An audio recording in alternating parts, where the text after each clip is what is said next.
Eric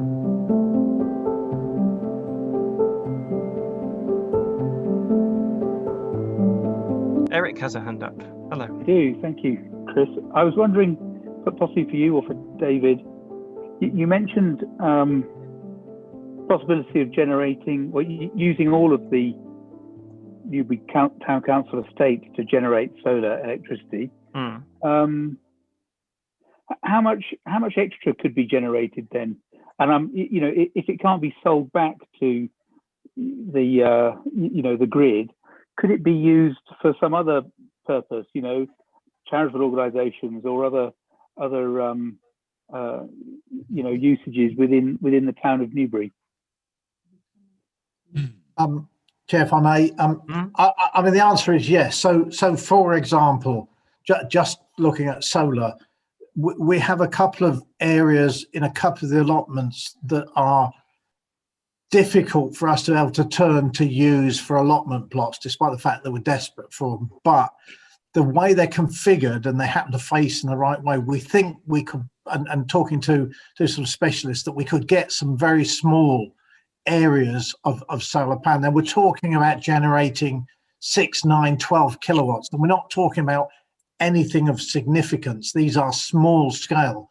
They wouldn't, and they would be intermittent, because obviously they'll only generate when the sun's out. But it's finding somewhere where we could use them. So the ideal thing would be, if we could, classic, for example, and it won't happen, but if we had some land at Shore Road Cemetery and we could put some solar panel, we can't put it on the roof, that it doesn't work, but somewhere at the back end of the cemetery, we could then link it in to the cemetery office and run the cemetery office free. Financially, that doesn't work. So the issue is, it will, whatever it is, it will be small scale, but it's being able to find somebody that will take that outlet. But of course, it's not cheap. So 9 kilowatt in itself is probably going to cost us around £15,000 to £16,000 to set up. So the economic question then kicks in. Well, if you're going to spend £15,000, £16,000 to generate 6, 9 kilowatt, and you're going to give it away, would you do that? So we're working on it. We've not parked it, and we keep asking the question, and we keep pushing the government. I'm in touch through various organisations that the council are involved in, and we keep saying, look, there are opportunities small scale, and we'd like to help, because obviously the government's only interested at the moment in massive scale, offshore wind farms, that sort of thing. They're not really looking at people like ourselves managing to generate small scale. Thank you. Suki and then Ross have hands up. Hi, I might have missed it, and I do apologise if I did, but when we were looking at the image of the bins with the separate recycling element to it, and you said that a new part of the contract had been agreed for that. Does that mean that the regular bins, none of the content from the black bins is recycled? So what happens, they're picked up, they go to the depot, they go into a big skip, that skip goes off to the waste manufacturer, and currently we know, for example, that's Grundon it goes to, and that's the first point where any recycling will get looked at. So in terms of waste collection from our parks, the current contract just says empty the bags, get rid of it, effectively. There's no provision in the contract and no inclination by the contractor to do anything other than that. City Rec has an addendum which says you will collect the 2 bags, you will put them in their two different bins, and the recycling bin, you will do an initial sift to make sure as much as can be sent on is already sorted for recycling. And that's the way we intend to go going forward, but we're caught that 90% of our contract does it in what I would call the traditional way. Okay, so does that traditional way mean that there is no recycling of that content? Sorry, it wasn't clear. I mean, it goes to Grundon. I mean, the answer is there is recycling at the Grundon end, but obviously we can't calculate that because it just goes in with all the other waste, and they do their normal separation that they do there. Again, Grundon, because I've actually been to their works and had a look up at Heathrow. They obviously try and recycle what they can, and the rest is incinerated. But we have no control once it leaves our bin is the problem. So we cannot calculate other than, I followed the chain as the chair had asked me to, and so I can see that recycling does take place, but we can't quantify it. Okay, I'm just wondering in terms of efficiencies, whether actually having a separate source locally is better than pursuing the Grundon approach. And I'm sure that Grundon will have figures for the amount that they actually recycle, though they may not be able to attribute it to certain loads that are coming from individual councils. But it might be long-term a more efficient way. I'm just thinking holistically about this. Yes. Maybe it's one for later. Yes, certainly when the contract comes up for renewal in 2023, that is one of many burning questions we have for the contract being renewed. Carbon reduction is the forefront and will be also now for West Berkshire Council. So things will change. Ross, and then Samantha has a hand up. Ross. Hello, Chris. I know it says Ross, but it's Dave that's got questions. Hi. I've got two questions. One is the passageway lighting. Why not PIR motion sensors and solar lights, which do work on camping sites and things like that, and they don't need to be on all the time, rather than street lights that are on all the time. Yep. And my second question is installation. There's a lot of scope and a lot of difficulty in insulating the old buildings, but what has been done? Because it's not easy. Yeah, good That's question. My second question. So first question was, why not PIR type motion sensor street lighting? Alleyway lighting. So the answer to that is the new heads are incorporating that, but at £1,000 per head, and we've got 120 to do. It's probably going to take 10 to 12 years to do. Let's be quite honest about it. That is a significant cost to the council, which we don't have funding for on a bulk basis. So as time goes by, that will happen. Solar lighting, we're running a trial, as you've probably seen, with low-level solar lighting in City Rec. There's also some near the Peace Garden at the back of the Wharf toilets. Now that's been running for a while. If they work and we get longevity of them, that is certainly the way we will be going. Right. And insulation? Insulation to the town is a really interesting one.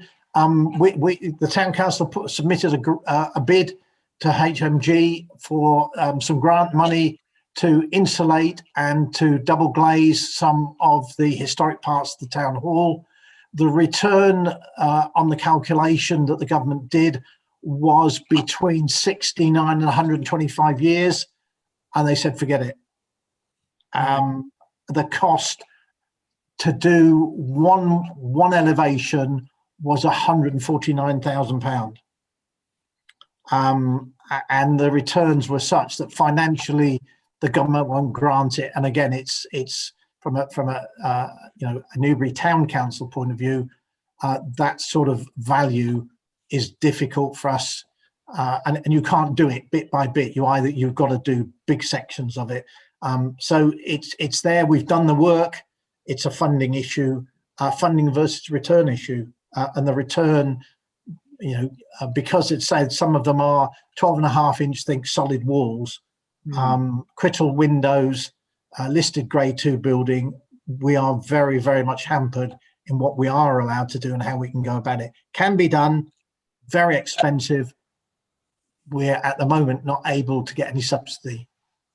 Yeah. Those are really good questions. I think I want to add a couple of things if I can. I think first of all, lighting, that light pollution is a kind of big wildlife issue as well. So it's something we need to look at. If the lights cannot be on all the time, that's good. And perhaps we need to be looking at as many sources of funding as we can for the street light replacing. As you say, from the annual year-on-year budget, that's a lot of money to find, but it's something we've got to look at, because again, it's quite a big chunk of energy use. On the insulation, I think it sort of highlights that when you're sort of trying to reduce your carbon footprint in general, you might have if something costs £149,000 and you think it has to be done, the other thing, the way you have to look at it is what other reductions could we actually get for that £149,000? You might, if you could only do, say, the street lights or the insulation, you might do one or the other. So it's about sort of targeting the things which give you best return, not just financially, but also in terms of reducing emissions. Samantha had her hand up first, and then back to Suki. Yeah, and it might link to the comment that's just been posted by Martha in the chat. So I was going to ask, you've mentioned a few times that you wouldn't be able to sell back any additional energy you're producing to the grid, but is there a reason why you wouldn't be eligible for the smart export guarantee? Is that just your scale is too big, or it's limited to households, or? I mean, because Newbury Town Council is considered a commercial user to start with, so that becomes an issue. But also, it's just the volume. If we had a 20-acre field and we could fill it, we would then step up a gear and it would be looked at differently. But we're talking about, if you think about an average, 1920s garden, filling that full of solar panels, that's the sort of amount we generate, because we don't have vast, short filling it up Victoria Park with solar energy panels, which I don't think would go down too well. We don't have vast areas of land. Yeah, but like the smart export guarantee is aimed at small producers. So I think there's an upper cap on that of 5 megawatt arrays. So it's designed for small scale. I am advised by Department of Energy that we're not eligible. So it's not, you're classed as commercial or something. I don't know the details. Yeah, I honestly don't know the answer, but we've been down. We are, and the same with, to be quite frank, we're putting 3 to 4 kilowatts additional solar power on the town hall roof. That's the plan. That is not, that we will not get export tariff for that. We get export tariffs for the 9 kilowatts, but they will not expand into any new. So they're saying feel free to generate it, but actually we're not paying you for it. Okay, that's interesting. Yeah, it might be worth looking into why you can't get money back through the smart export, because as I say, the smart export guarantee is for less than 5 megawatts. I know it's aimed at households and the buyback rates aren't great, but you basically sell back, and the big suppliers they're legally required to offer it. Yeah, I think that's domestic. But yes, absolutely. We'll keep asking the question. The question. I think we should. I've just put the answer into the chat, by the way, Chair. We export guarantees, it's only for residential. There is a bill through Parliament that will allow what everybody's talking about, but until that passes, there's no way we can do anything. Suki?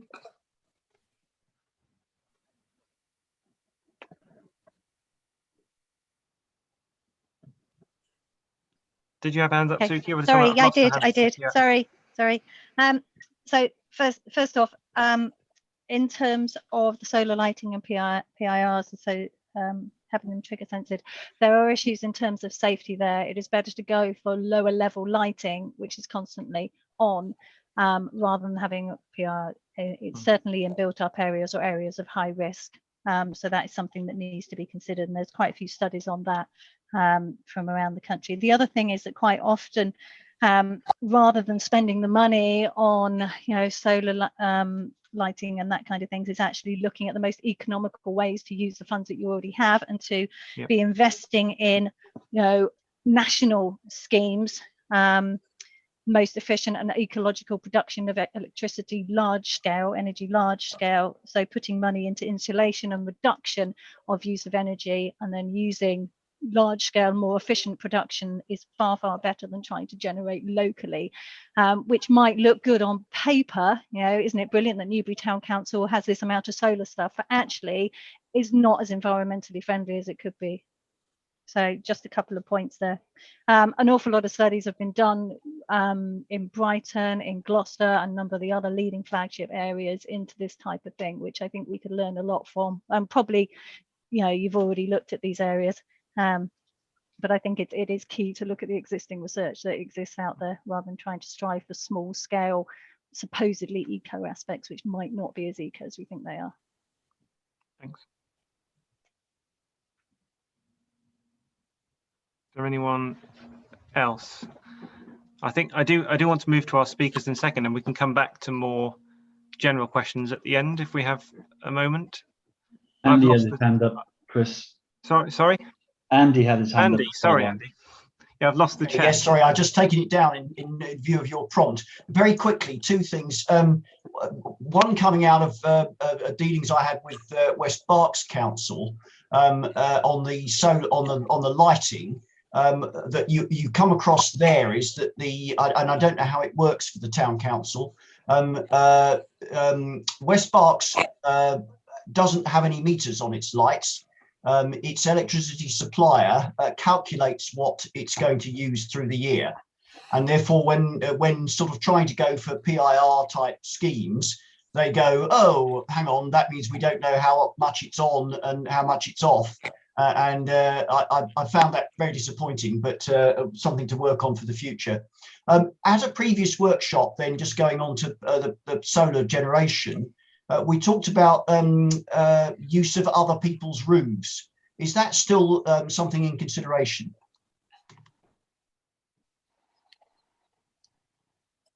I mean, the answer is we've not parked it, but we haven't really followed that through yet.